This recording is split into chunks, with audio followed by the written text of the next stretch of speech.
یہ کہہ کر میرا شوہر غصے میں بھرا ہوا اپنے کمرے میں چلا گیا اور میرا جیٹھ وہاں خاموش بیٹھا رہا، جیسے اس کے پاس کوئی الفاظ ہی نہ ہوں۔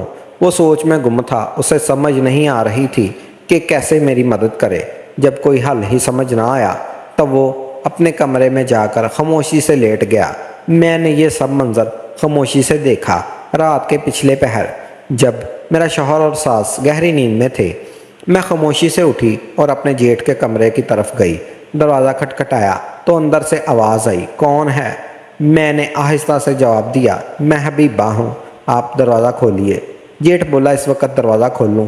چلی جاؤ یہاں سے، تمہارا شوہر دیکھ لے گا تو فضول کا دنگا فساد مچائے گا۔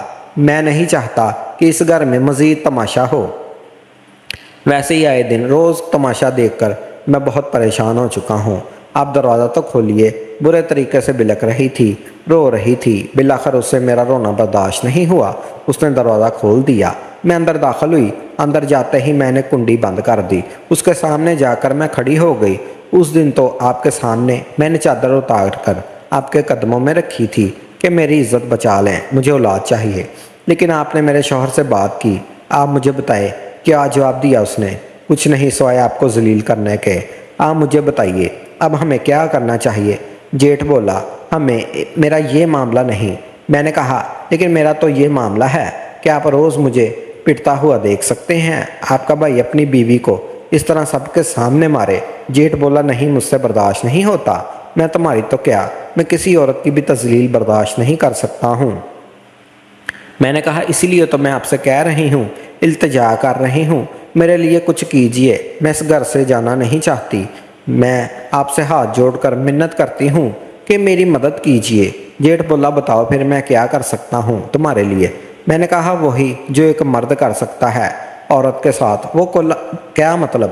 میں نے کہا، مطلب آپ سمجھ گئے ہیں میں آپ سے کیا چاہتی ہوں۔ میں اچھی طرح جانتی ہوں کہ آپ کے اندر وہ صلاحیت ہے جو آپ ایک اولاد پیدا کر سکے۔ مجھے آپ سے اپنی ایک اولاد چاہیے، لیکن یہ وہ راز ہے جو ہم دونوں کو اپنے سینے میں دبا کر رکھنا ہوگا ہمیشہ کے لیے۔ پلیز مجھ پر احسان کر دو۔ جیٹھ جی، وہ پیچھے ہٹتے ہوئے بولا، نہیں پاگل، یہ سب ٹھیک نہیں، یہ غلط ہے، میں ایسا نہیں کر سکتا، یہ ناجائز ہے، کیونکہ میں تمہارا شوہر نہیں ہوں۔ تو ٹھیک ہے، پھر جب تمہارا بھائی مجھے پیٹتے مار دے گا یا مجھے چھوڑ دے گا تو تم میری بے بسی دیکھ کر کڑے رہنا اور مجھے مرتا ہوا دیکھتے رہنا۔ یہ کہہ کر میں واپس مڑنے لگی۔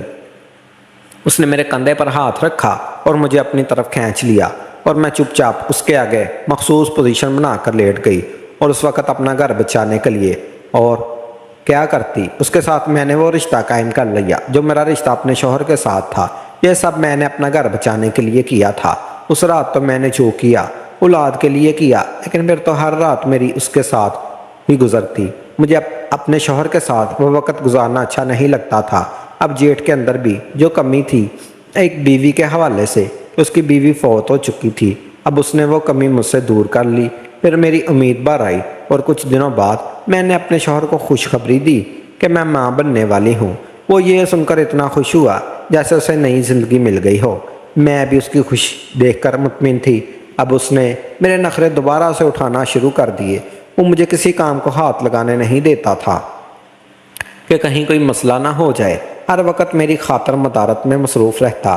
میری ساس جو پہلے میرے سب سے بڑی دشمن بن چکی تھی اب مجھ سے خوش تھی اور وہ بھی میرا بہت خیال رکھنے لگی تھی۔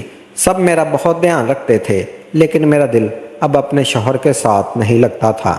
اس کی شکل تک دیکھنے مجھے پسند نہیں تھا، کیونکہ مجھے اس حال تک پہنچانے والا وہی تھا۔ اب میں اور جیٹھ چپ کے ایک دوسرے کو محبت بھری نظروں سے دیکھا کرتے تھے۔ دونوں کے دلوں میں ایک دوسرے کے لیے محبت گھر کر چکی تھی اور یہ محبت صرف رات کے وقت ظاہر ہوتی تھی۔ پھر ہمارے گھر ایک چاند سا بیٹا پیدا ہوا اور میرے شوہر نے پورے گاؤں میں مٹھائیاں بانٹی، لیکن اسے کیا علم تھا کہ یہ بیٹا تو دراصل اس کے بڑے بھائی کا ہے۔ میں اس راز کو سینے میں چھپائے خاموش رہی اور زندگی یوں ہی چلتی جا رہی تھی۔ شوہر کے ساتھ تو میرا رشتہ صرف ظاہری تھا، یعنی یہ میاں بیوی کا رشتہ ایک دکھاوا تھا لوگوں کو دکھانے کے لیے، لیکن اصل رشتہ تو میرا رات کو تنہائی میں جیٹھ کے ساتھ ہوتا تھا اور وہ مزے میں اپنے جیٹھ سے لے رہی تھی۔ مجھے اس کی قربت میں رہنا بے حد اچھا لگتا تھا۔ میرا جیٹ ویسے بھی ایک اچھا انسان تھا۔ کاش میں اس کی بیوی ہوتی تو وہ میرا ہر لحاظ سے بہترین شوہر ثابت ہوتا، لیکن مجھے اس کی پرواہ نہیں تھی۔ میں اس کی محبت میں ڈوبتی ہی چلی جا رہی تھی، اس سے شدید محبت کرنے لگی تھی۔ ادھر اولاد ہونے والی کی وجہ سے میرا شوہر اب میری بہت عزت کرتا۔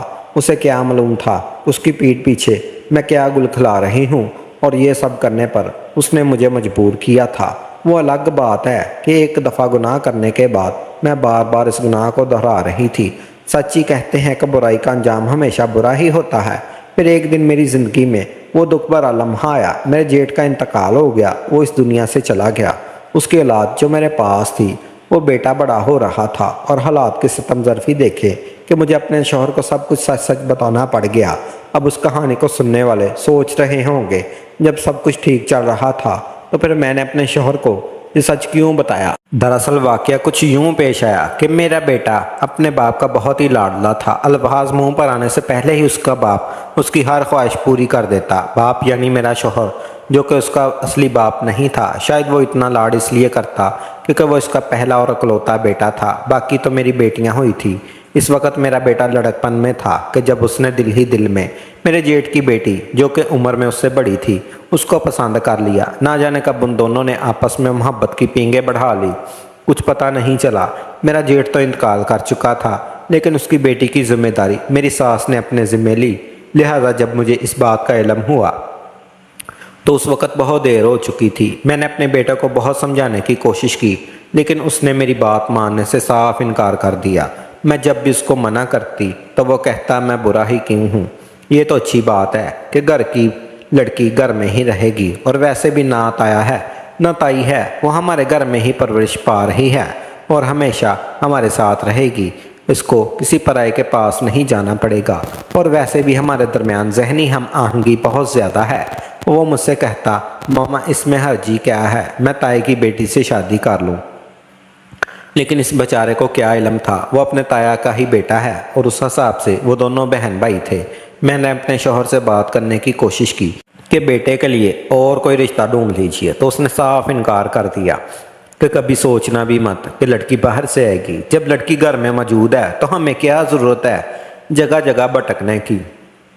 جب اپنے بیٹے کے لیے اس کی بہو ہمارے گھر میں موجود ہے تو ہم باہر کیوں جائیں؟ دنیا بہت رنگ باز ہے۔ ہمارے گھر ہماری بیٹی موجود ہے جو ہماری بہو بنے گی، اور ہمارے قریبی عزیز و اقارب کی بھی یہی سوچ تھی کہ ہم اپنی بیٹی کی شادی اس کے ساتھ کر دیں۔ میں نے اس شادی کو رکوانے کے لیے بڑی ایڑی چوٹی کا زور لگایا، لیکن جب سب اس شادی پر رضامند رہے تو اب مجھے وہی کرنا تھا جو ایک ماں کر سکتی تھی۔ میں اکیلی کیا کر سکتی تھی؟ اس وقت تو جیٹ بھی نہیں تھے کہ اگر وہ ہوتے تو ایک مضبوط ڈال ہوتی۔ وہ منع کر سکتے تھے کہ وہ اپنی بیٹی کی شادی میرے بیٹے سے نہیں کرنا چاہتے، لیکن یہاں تو وہ بچی یتیم تھی، اس کا کوئی سہارا نہیں تھا۔ اس صورت میں اس کو ہمارے گھر ہی رہنا تھا۔ اگر میرا بیٹا میرے جیٹ کی اولاد نہ ہوتا تو اس بچی کو اپنی بہو بنانے کے لیے میں ذرا سی بھی دیر نہ کرتی، لیکن اس کی بہن تھی، اور ایک بہن اس کے بھائی کا نکاح کیسے ہو سکتا ہے؟ میں نہیں چاہتی تھی کہ یہ شادی ہو۔ ایک گناہ تو میں پہلے کر چکی تھی، اس گناہ کے نتیجے میں ہونے والی اولاد میرے پاس تھی۔ میرے جیٹ کا بچہ میں نے پیدا کیا تھا، لیکن اب اس کی بیٹی کے ساتھ میرے بیٹے کی شادی یہ ناممکن بات تھی۔ اپنے شوہر کی پیٹھ پیچھے گناہ تو میں ہر رات کرتی، یہ سب جانتے ہوئے بھی کہ میرا رب مجھے دیکھ رہا ہے، لیکن پھر بھی ہر رات وہ گناہ اپنے جیٹ کے ساتھ کرتی تھی، دنیا سے چھپ کر، اور بھی میرے ساتھ۔ لیکن جب وہ اس دنیا سے چلا گیا تو میں اکیلی ہو گئی۔ مجھے اکیلی پر جو مشکلات صورتحال آئی، یہ میرے لیے درد سر بنی ہوئی تھی۔ اب میں ایک بھائی کی شادی اس کی بہن سے کروا کر مزید گناہوں کا بوجھ برداشت نہیں کر سکتی تھی۔ لہٰذا پھر جب میری ایک نہ چلی اور جس روز ان دونوں بہن بھائی کی منگنی ہونے والی تھی، نہ چاہتے ہوئے بھی میں نے اپنے شوہر کو ساری حقیقت سچ سچ بتا دی، اور آپ سمجھ سکتے ہیں کہ اس کے بعد کیا ہوا ہوگا۔ میں نے یہ سچ بتانے سے پہلے خود کو ہر طرح کے نتائج کے لیے تیار کر لیا تھا۔ دل میں طے کر لیا تھا کہ جو بھی ہوگا، جو بھی سزا دی جائے گی، میں ہنس کر قبول کروں گی، لیکن بہن اور بھائی کی شادی کروانے کا گناہ میں کبھی برداشت نہیں کر سکتی تھی۔ جب میں نے اپنے شوہر کو یہ سچ بتایا اور کچھ وقت گزر گیا تو میں نے آہستہ سے نظریں اٹھا کر اس کی طرف دیکھا۔